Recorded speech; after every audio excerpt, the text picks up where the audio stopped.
जय श्री कृष्ण। राधे राधे। सांख्य योग।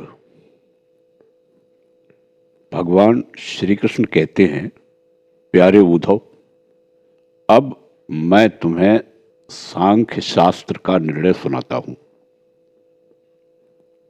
प्राचीन काल के बड़े बड़े ऋषि मुनियों ने इसका निश्चय किया है। जब जीव इसे भली भांति समझ लेता है तो वह भेद बुद्धि मूलक सुख दुखादि रूप भ्रम का तत्काल त्याग कर देता है। युगों से पूर्व प्रलय काल में, आदि सतयुग में, और जब कभी मनुष्य विवेक निपुण होते हैं, इन सभी अवस्थाओं में यह संपूर्ण दृश्य और दृष्टा, जगत और जीव विकल्प शून्य, किसी प्रकार के भेदभाव से रहित केवल ब्रह्म ही होते हैं। इसमें संदेह नहीं कि ब्रह्म में किसी प्रकार का विकल्प नहीं है। वह केवल अद्वितीय सत्य है। मन और वाणी की उसमें गति नहीं है। वह ब्रह्म ही माया और उसमें प्रतिबिंबित जीव के रूप में, अर्थात दृश्य और दृष्टा के रूप में, दो भागों में विभक्त सा हो गया। उनमें से एक वस्तु को प्रकृति कहते हैं। उसी ने जगत में कार्य और कारण का रूप धारण किया है। दूसरी वस्तु को, जो ज्ञान स्वरूप है, पुरुष कहते हैं। उद्धव जी, मैंने ही जीवों के शुभ अशुभ कर्मों के अनुसार प्रकृति को क्षुब्ध किया। तब उससे सत्व, रज और तम, ये तीन गुण प्रकट हुए। उनसे क्रिया शक्ति प्रधान सूत्र और ज्ञान शक्ति प्रधान महत्त्व प्रकट हुए। वे दोनों परस्पर मिले हुए ही हैं। महत्त्व में विकार होने पर अहंकार व्यक्त हुआ। यह अहंकार ही जीवों को मोह में डालने वाला है। वह तीन प्रकार का है: सात्विक, राजस और तामस। अहंकार पंच तन्मात्रा, इंद्रिय और मन का कारण है। इसलिए वह जड़ चेतन उभयात्मक है। तामस अहंकार से पंच तन्मात्राएं और उनसे पांच भूतों की उत्पत्ति हुई, तथा राजस अहंकार से इंद्रियां और सात्विक अहंकार से इंद्रियों के अधिष्ठाता 11 देवता प्रकट हुए। ये सभी पदार्थ मेरी प्रेरणा से एकत्र होकर परस्पर मिल गए और इन्होंने यह ब्रह्मांड रूप अंड उत्पन्न किया। यह अंड मेरा उत्तम निवास स्थान है। जब वह अंड जल में स्थित हो गया, तब मैं नारायण रूप से इसमें विराजमान हो गया। मेरी नाभि से विश्व कमल की उत्पत्ति हुई। उसी पर ब्रह्मा का आविर्भाव हुआ। विश्व समष्टि के अंतःकरण ब्रह्मा ने पहले बहुत बड़ी तपस्या की।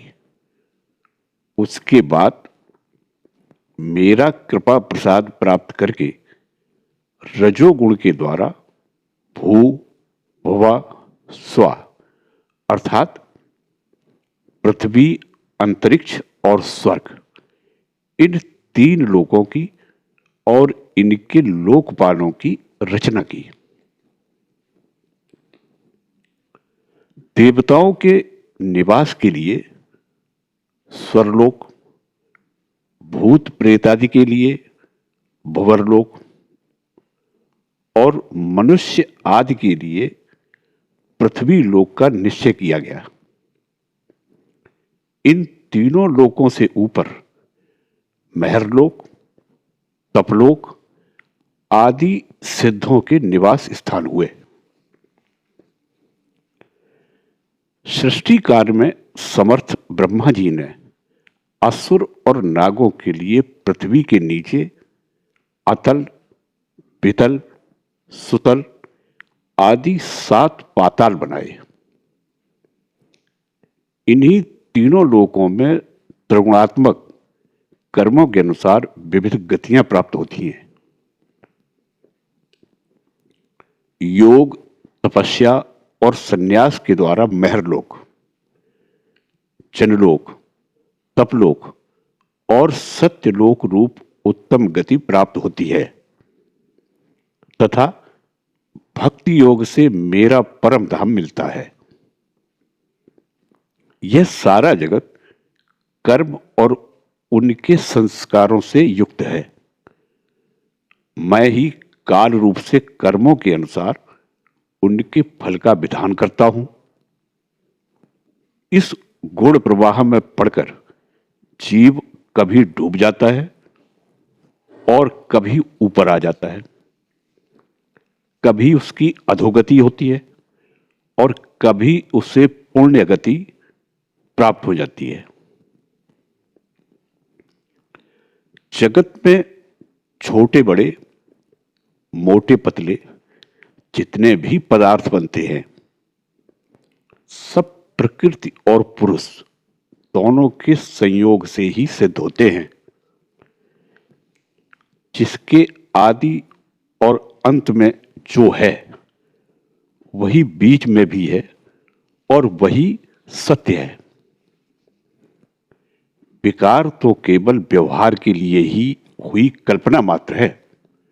जैसे कंगन, कुंडल आदि सोने के विकार और घड़े, सकोरे आदि मिट्टी के विकार पहले सोना या मिट्टी ही थे, बाद में भी सोना या मिट्टी ही रहेंगे।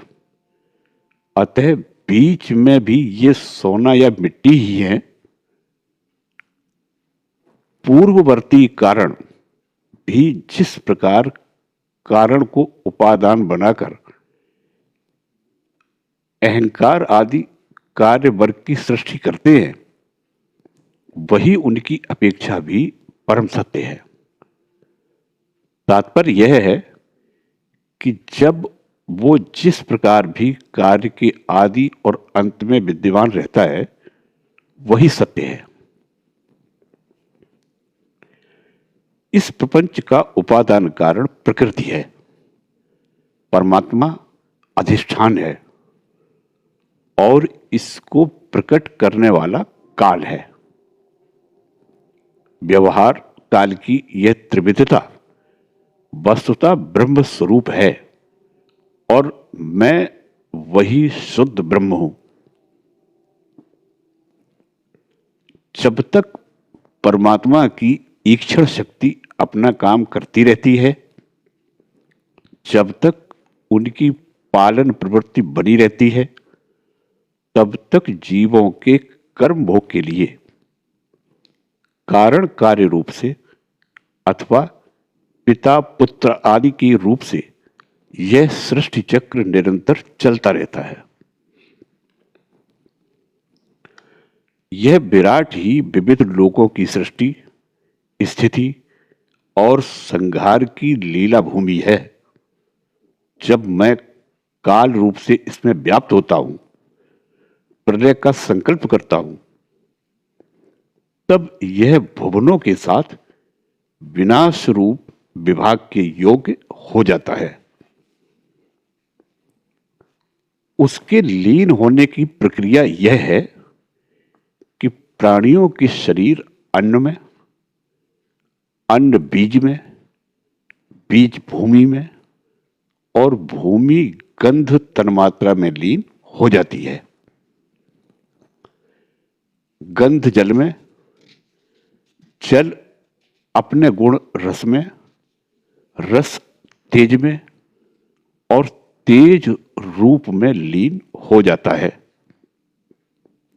रूप वायु में, वायु स्पर्श में, स्पर्श आकाश में और आकाश शब्द तन्मात्रा में लीन हो जाता है। इंद्रियां अपने कारण देवताओं में और अंततः राजस अहंकार में समा जाती हैं।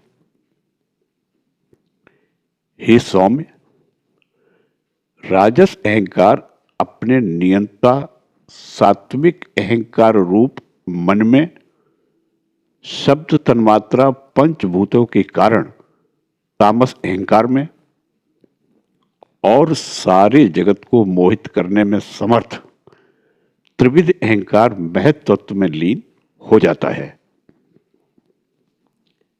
ज्ञान शक्ति और क्रिया शक्ति प्रधान महत्त्व अपने कारण गुणों में लीन हो जाता है। गुण अव्यक्त प्रकृति में और प्रकृति अपने प्रेरक अविनाशी काल में लीन हो जाती है। काल माया में जीव में, जीव मुझ अजन्मा आत्मा में लीन हो जाता है। आत्मा किसी में लीन नहीं होता, वह उपाधि रहित अपने स्वरूप में ही स्थित रहता है। वह जगत की सृष्टि और लय का अधिष्ठान एवं अवधि है। उद्धव जी, जो इस प्रकार विवेक दृष्टि से देखता है, उसके चित्त में यह प्रपंच का भ्रम हो ही नहीं सकता। यदि कदाचित उसकी स्फूर्ति हो भी जाए तो वह अधिक काल तक हृदय में ठहर कैसे सकता है? क्या सूर्योदय होने पर भी आकाश में अंधकार ठहर सकता है? उद्धव जी, मैं कार्य और कारण दोनों का ही साक्षी हूं। मैंने तुम्हें सृष्टि से प्रलय और प्रलय से सृष्टि तक सांख्य विधि बतला दी। इसमें संदेह की गांठ कट जाती है और पुरुष अपने स्वरूप में स्थित हो जाता है। जय श्री कृष्ण। राधे राधे।